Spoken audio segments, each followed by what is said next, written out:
Why don't you put it down here, right on the heart chakra? Now, there's a loud ticking clock in this room. Don't worry about that. While you were meditating for a few moments, how many of you heard the tick far away in the distance? Good, good, good. Right, so what shall we talk about today? My question is, I have a hard time getting clear about the aspect of remaining totally in the present. No past, no future. And my own desires and even intuitive feeling of the need to fully commit to a goal, work hard, and use the talents and energies I've been given. Does not passionately committing to a goal encourage being in the future, and yet doesn't having passionate commitment support your spiritual growth? Mm-hmm. Oh, that was chapter 1. Is it chapter 2? Yes. How to live in the presence. That's the main part of the question. And you can only live in the presence if your mind is not wandering in the past or neither in the future. For that is a common experience of man, that he lives in his memories and projects them, as I said yesterday, into the future, and that brings about various conflicts. To live in the moment is to become totally oblivious of the past. And what is the past? The past is only memories. And the more we remember happenings of the past, the more we feel it now, here. Now, those memories could be pleasurable or painful, but they stop you from being here. William Blake said, eternity within an hour. I say eternity within a moment. And that is living in the present. The past might never come or might never be there. We only think of the past and the future because we measure life in a linear manner, proceeding from A to B to C, or 1, 2, 3, 4, 5, 6. But the secret would be to live not horizontally, but to live vertically. And in that vertical line, you are in the present. And in the present, rather, you feel the presence of a power which is totally beyond you. For example, I'm talking to you now, and as most of the meditators know, if you ask me what I was talking about half an hour later, I wouldn't know. Because I'm here just in the present. And as I would say, that living linearly, one is mixed up with time and space. You might be thinking now that next week you've got to go to a party, and what dress are you going to wear? The party is only next week or the week after, but you're thinking about what dress you are going to wear now. Now, thinking of that, you want to look at your best, and don't be surprised that the dress you choose, 5 others might have the same dress at the party. So now, using the mind in that way, thinking today of what is going to happen in a few weeks' time in the future can only bring anxiety upon you. Now, anxiety has a lot of blood brothers. Anxiety can make you feel nervous. It can make you feel very tense, stress. So why not have the attitude that when the day of the party comes, I'll see what I'm going to wear. Why, think about it now. Yes. Now that is how the ordinary, average human mind functions, and they leave the beauty of the presence. How many times when you are doing something, your mind is wandering? It's wandering somewhere else. How many times don't you wash the dishes 10 times in your mind before you actually wash the dishes? So it means you've washed the dishes 11 times. That creates extra stress and extra loss of energy. Now, by living in the present, all your energies are preserved. And by these various projections, a tremendous amount of energy is lost. A tremendous amount of stress is created, which is not beneficial. And the reason being that the mind is scattered, fragmented. It is not concentrated. Now, to find the reality of life, one has to bring the mind together. A concentrated mind. And therefore, a lot of you do the practice of Tratak, which without concentrating and just by a certain kind of focus which our teachers teach you, you automatically become concentrated. And when you become concentrated, you become one-pointed. The difference between failure and success is only one. The fact of concentration. The less concentrated you are, the more you fail in whatever you are doing, and the more concentrated you are, one-pointed, the greater the success would come. So, therefore, for everyone, spiritual practices are so necessary. The disturbance is not from the environment. All disturbances are within ourselves. Now, I think I asked you if a blackboard could be arranged. If it could be arranged, then I'd like to explain you how the mind works.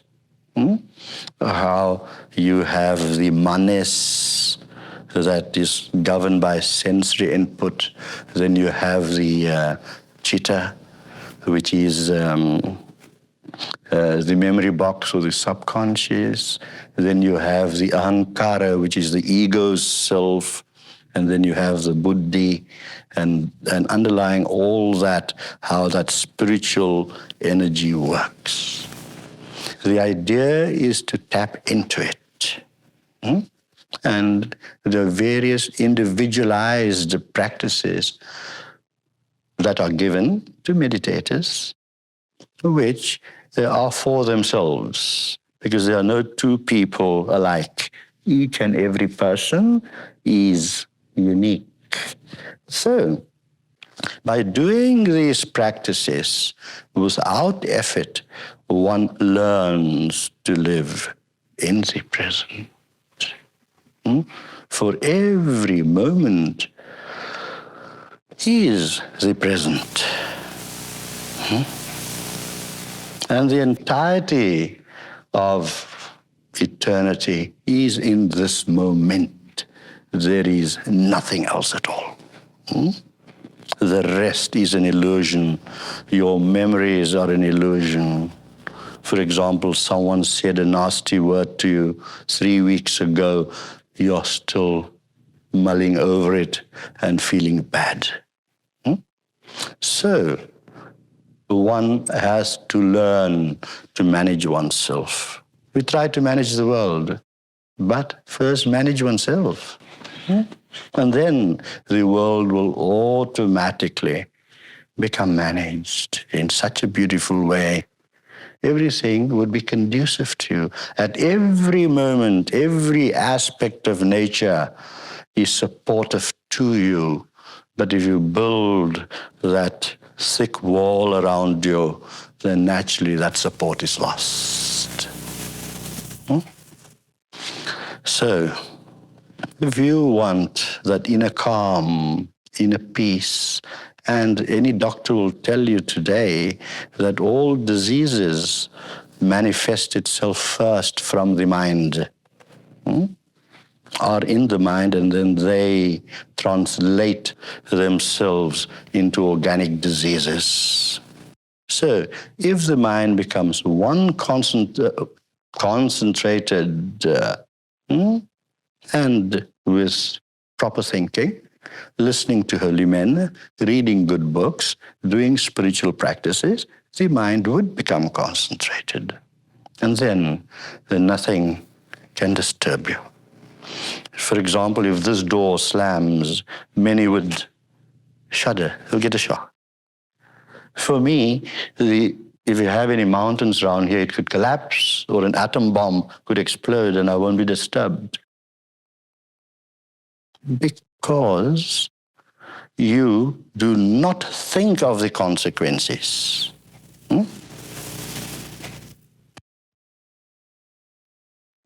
And by not thinking of the consequences, you are yourself at that moment and not living in the projection of the mind. Some might say, be like Christ, be like Buddha, be like this one or that one. I say, no, be yourself. And when you learn to be yourself, then you will find that so much wanted togetherness in yourself. And this, you do not require a great intellect for it, really. Because it's so simple. I always say it is so difficult. What's that saying of mine? Remind? Yes. I know the last line. It's so simple. It is so simple to be happy, but so difficult to be simple. So difficult to be simple. So, if we can, and to be here and now requires a simplicity. It requires simplicity. And with simplicity, there is humility. Devotion develops in that simplicity. You don't become simplistic, but you become simple. And once that quality is assumed, your whole life is transformed. And the mind, as though being a cunning animal, can also be the most useful tool, but it has to be used in its proper way. So I don't know if I've said in a talk here on previous trips that I would challenge Vincent Peale at any time on any public platform. He says if you have a negative thought in the mind, you replace it with a positive thought. It is impossible. If there is a negative thought in the mind, that is what I would say, is to first, through a little practice, bring the mind to a neutrality and then introduce the positive thought, and then it works. Otherwise, here you are creating a conflict between negativity and positivity. And that conflict brings more problems. And because of the problems, it would verge more to the negative self. So, to be here and now. I've said this before. Now here, put the words together, nowhere. If you take nowhere and separated the words, it is now here. You see. Now, what's the difference between nowhere and now here? Because now here is nowhere. Where are you now? We think we are sitting in this room so still, but really speaking, we are hurtling through space. 5 minutes ago, we were in a different place in the solar system. And the entire solar system is 5 minutes ago, was in a certain place, and 5 minutes later, it's in a different part of the galaxy. So motion rules life, and the mind is filled with motion. If the mind is quietened and stilled by our spiritual practices, the entire universe disappears. For everything around us is a creation of the mind, be it positive or negative. But what the realized man does, he rises above all positivity and negativity, because the two have to exist. One cannot exist alone without the other. Sometimes a greater attention is upon one and lesser attention upon the other.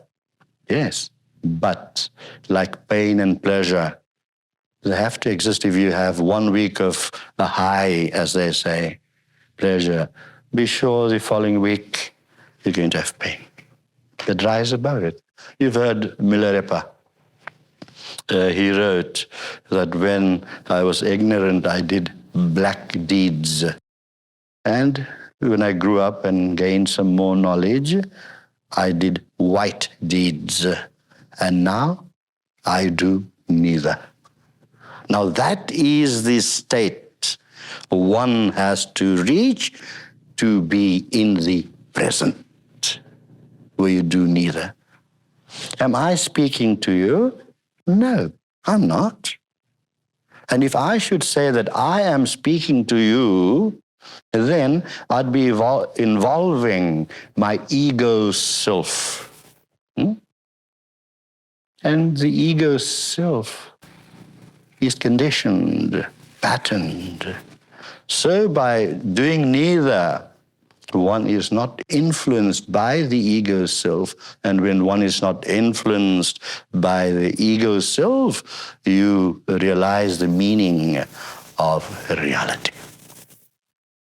Then you are real, because you have then transcended, gone beyond all the pettinesses of life. Because life is petty, according to the way we live it. We live in fears that does not make us live in the present. And the basic fear, which you might consciously have or subconsciously, is the fear of death. And why do you fear death?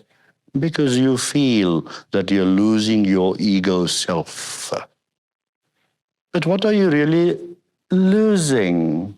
The ego self is just a conditioning. It has no reality of its own. It is there in the manifestation, kept alive by the divine energy. So one does not annihilate the ego self. It is impossible.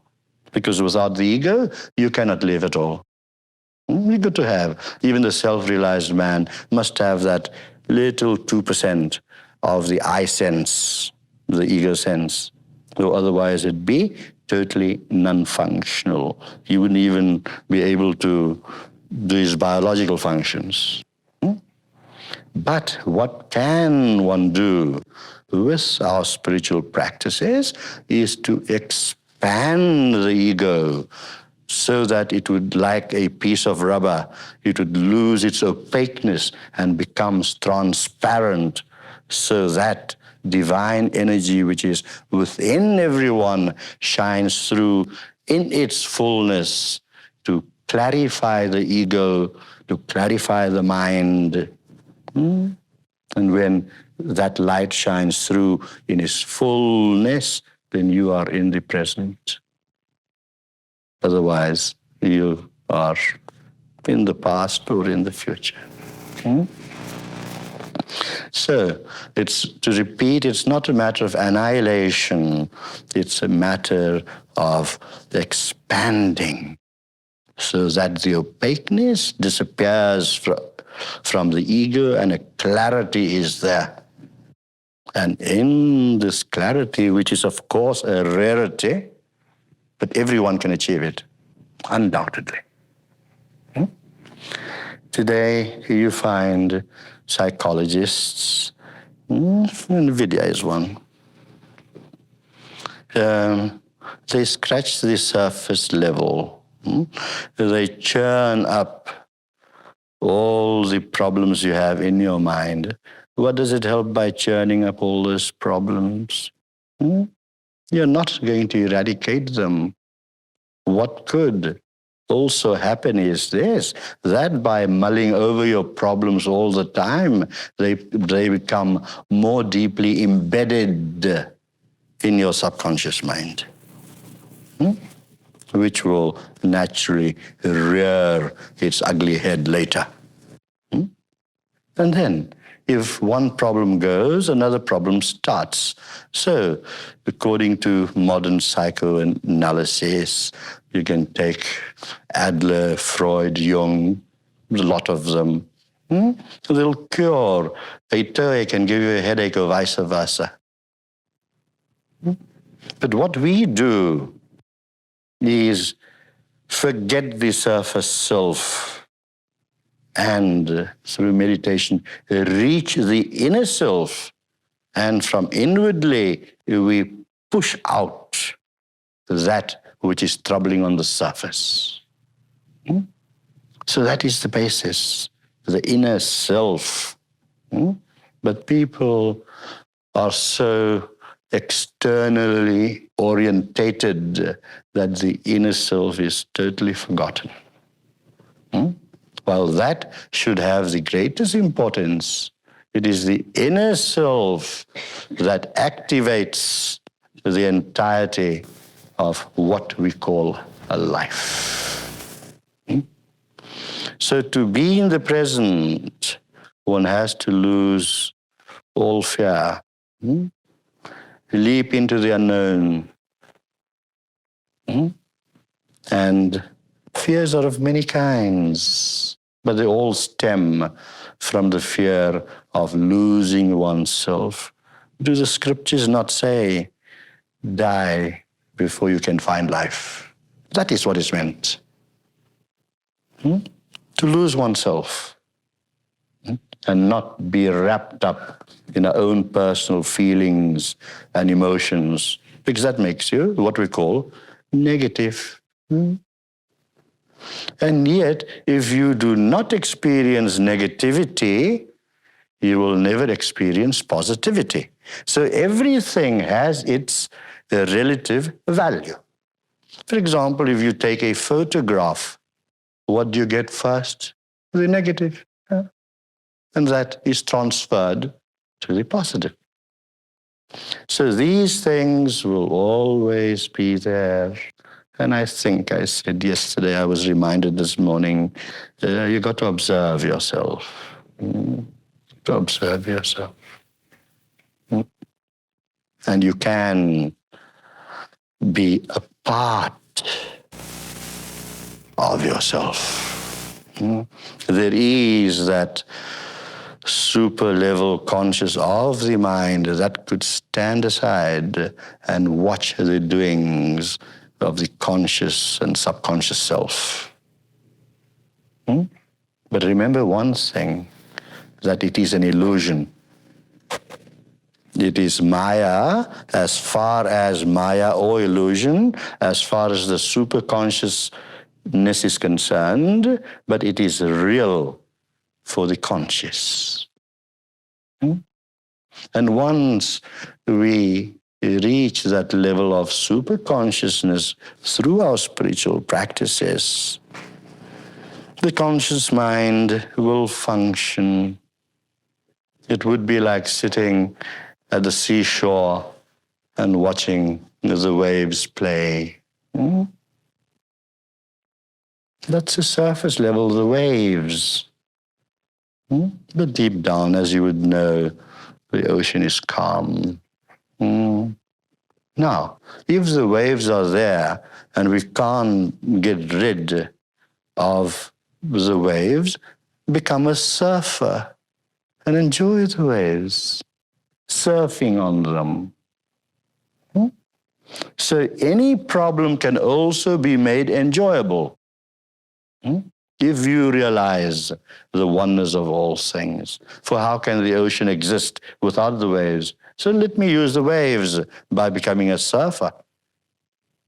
And yet at the same time, you're totally conscious of the calmness of the ocean just a bit deeper down than the waves. So, we lose our sense of proportion by only watching the turbulent waves.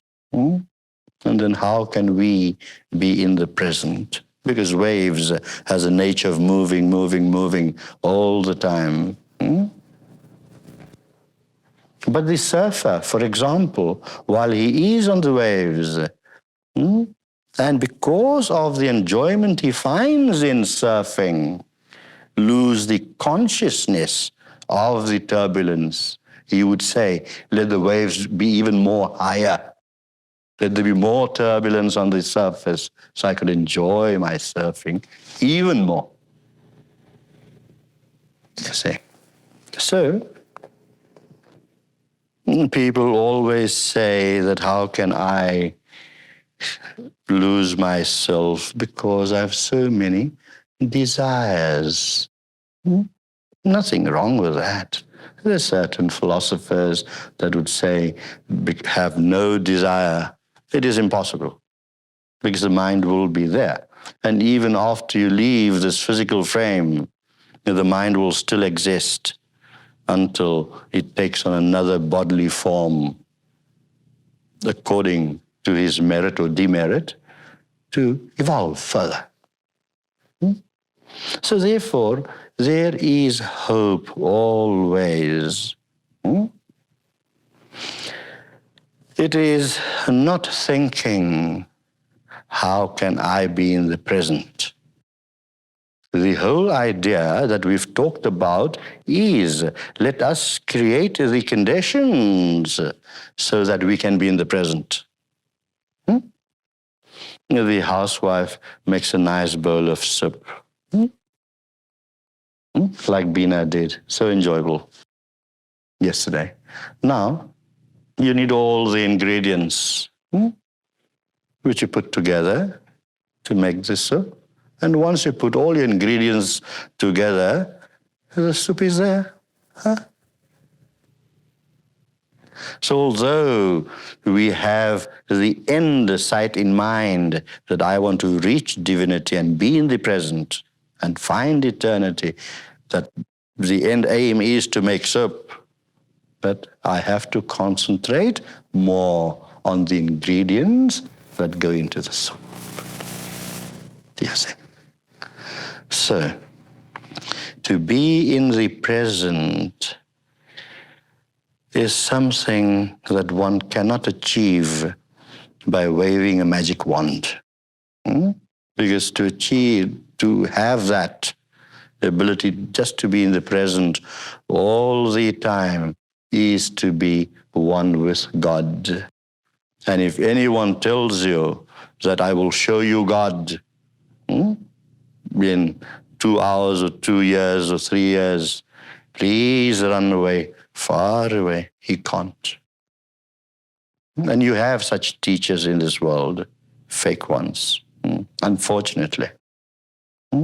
But people having so many troubles sometimes clutch like a drowning man, even onto a straw. You have to achieve it for yourself. The true guru only shows you the way, the method. He gives you the tools. He gives you the understanding. But you have to walk with your own feet. Even if a person has a false leg like you had one runner here, running right across Canada, 1,700 kilometers, 7,000, is it? Yeah. Now, although the doctors fitted on an artificial leg for him, which was required, he had to do the running himself. No one ran for him. Likewise, we have to do things ourselves. And if we don't, nothing can be achieved. Therefore, I'm always saying, be regular, be regular, be regular in the spiritual practices that were given to you, and they're all totally unique to you yourself because you are a unique person. They're tailor-made. If you wear a size 36 suit, you can't wear a size 42 or a 32. It has to be 36, tailor-made. And that is how the real masters give practices to their chelas. And believe you me, you will learn very easily to be in the present. It depends how much you put in. Now, this does not mean that you have to sit from morning till night in meditation. No. Too much of it is no good. You'll get crazy.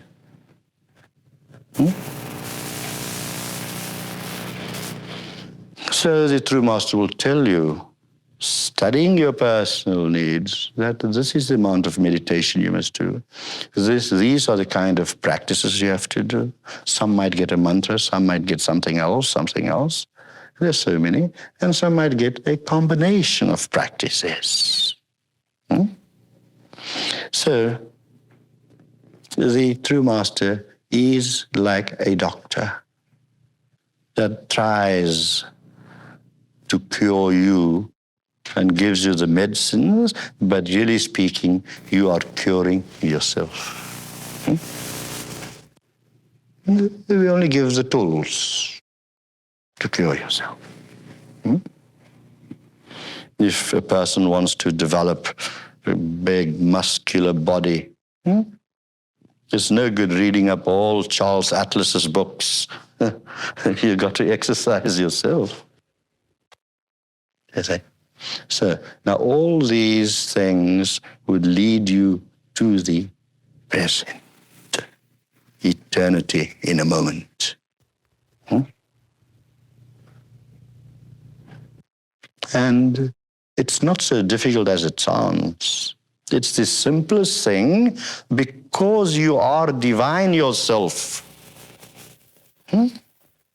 You do not need to go and look for it. It is just unfolding yourself. It is not something you have to achieve because you are divine yourself. Everything is divine. Everything you see around you is divine. Nothing else but divinity. I've said this before, there's no difference between me and this table.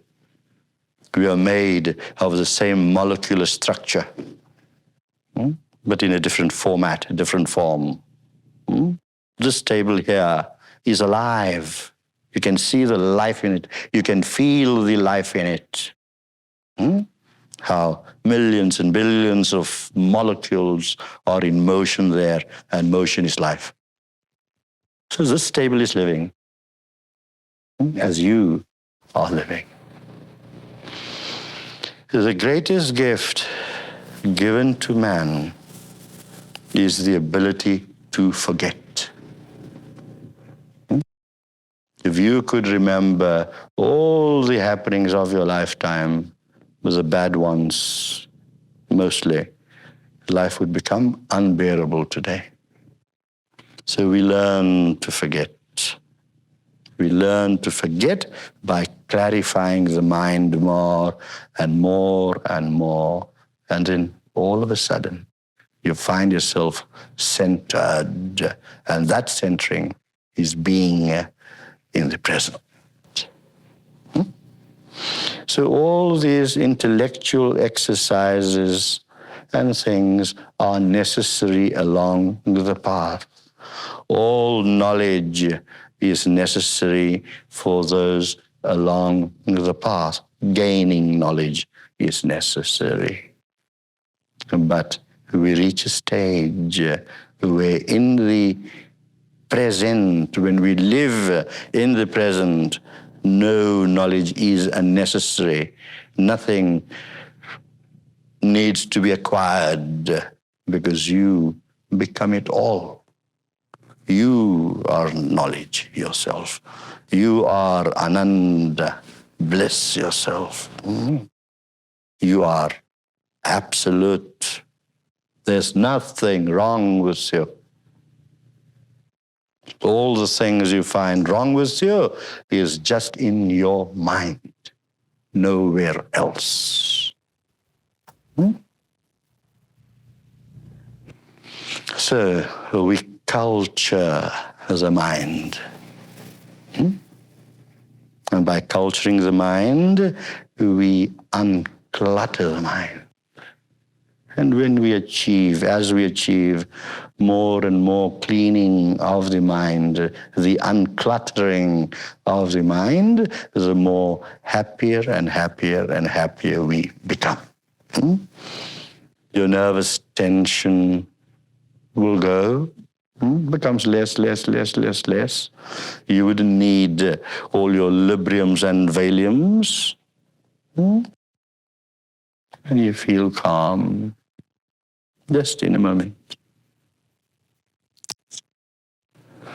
It is so important. Do you know, I was telling someone the other day that in Cape Town, where I come from, there's a very, very wealthy area called Sea Point. And the main road is 1.5 miles long. And in that 1.5 miles, there are 28 chemist shops, pharmacists. So I spoke to one of the pharmacists one day, a friend of mine, a meditator. I says, what is your biggest sale? She says, Valiums and Libriums. All those tranquilizers. Now here you have the secret within yourself of how to tranquilize yourself, and then they use drugs. And many of these psychiatrists, when they can't understand a problem, what do they give you? Tranquilizers. But the true guru gives you other kinds of tranquilizers. Your mind becomes still, quiet, loving. And yet, you can be so, for I never speak of morality or your doings. I speak of purity. And there's a great difference between morality and purity. Naturally, a person must be moral to preserve a certain form of equilibrium, perhaps, in society. Yeah, but purity comes from within the heart. For any action then performed with the tranquil mind would be a pure action, non-motivated, not seeking any reward, but performing all actions in life for the purpose of the performance, to act just because you have to act, and not the rewards thereof. That is, of course, quoting from the Gita, the Bhagavad Gita. Most of you must have read that. You see, so we come back to the present. Now, that can be achieved through our spiritual practices, where you feel that you are present. And it can also come by knowing that I'm just a bubble in the ocean, present in that moment to merge away. The bubble bursts to merge away in that which is all present. And that is the aim and secret of life.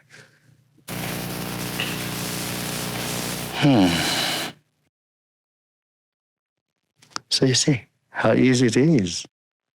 Yes. So if you are not meditating, if you do not have any of your personalized practices, do try it out, even for a few weeks. The proof of the pudding lies in the eating. And if you don't like the pudding, throw it away. Our organization never ties you down to anything. It gives you total freedom because we talk of freedom. The only thing is, do your practices sincerely, regularly, and you find the benefits, and you feel the present. And funny enough, as I said earlier, when you are in the present moment, you feel as if you are everywhere at the same time. You're in the trees, you're in the flowers, you're in the light, you have captured the entire universe within yourself. And all friction then ceases, because if you are me, then how can there be any friction at all? It is only the sense of duality that causes friction. But when through the knowledge or the experience of the present, when the sense of duality is lost, and then you really have what we call unity consciousness, which is beyond God consciousness. God consciousness is when you say, oh, he's somewhere else and I'm here. Unity consciousness is, he is me and I am him. We are one. Yes. So, for many, it could be a long path. And for many, it is just there. Take these lights here. For example, it must have taken the electricians and the manufacturers and this, that, so many months and months and months of work. And yet if we want to put on the lights, we flick it on in a second. So all this is just preparation for the moment of illumination. And just comes like that. The new illumination light. For all is light. I am the light, as it is said in all theologies. Who's the I? You yourself is the I. In that unity consciousness. No darkness. Good. Let's see what we have in our trick bag. First of all, is it?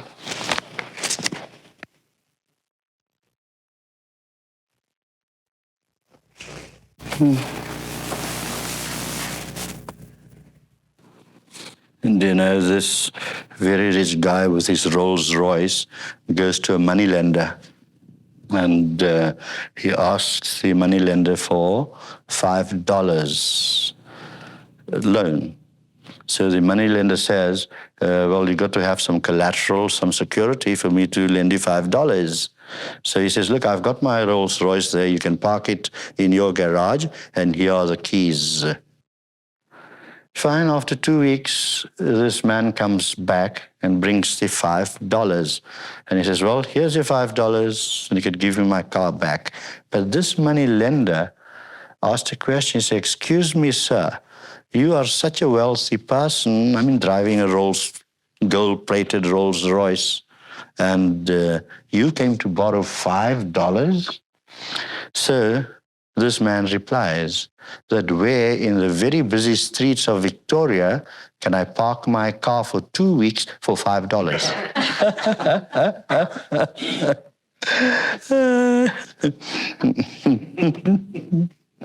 And then this one man goes to a restaurant, a very high-class one, and he orders his soup.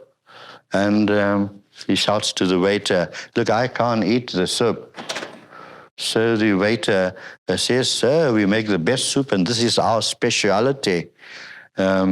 So then the waiter calls the head waiter who came to explain, "Sir, do you know that even royalty and aristocrats and heads of states come here to this restaurant just to have our soup?" But this chap insisted that he just can't eat that soup. And then later he asked, "Did you give them a spoon?" How can you eat soup without a spoon? So then Harry meets Reuben, and Reuben invites Harry to his home.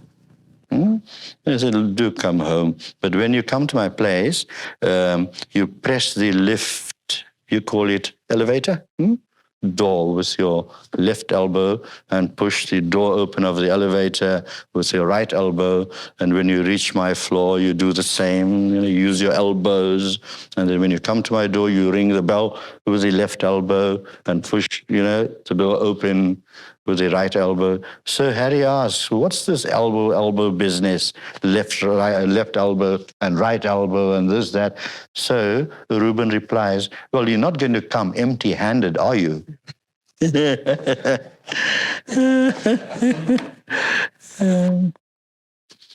And of course, we always have trouble with shoemakers. So this man was in jail for 5 years. And when he came out of jail, he found the cobbler's ticket in his pocket. So he goes to the cobbler for his shoes. So the cobbler says, "It'll be ready on Friday." 5 years gone by, huh? And that's what we do, really.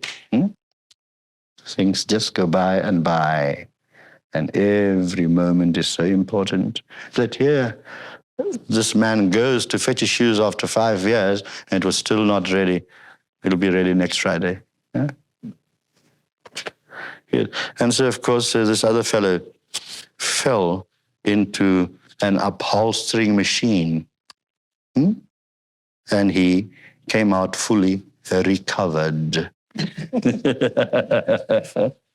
And that's what we have to do, fall into an upholstering machine and come out recovered like new. Good. Yeah, it's 12.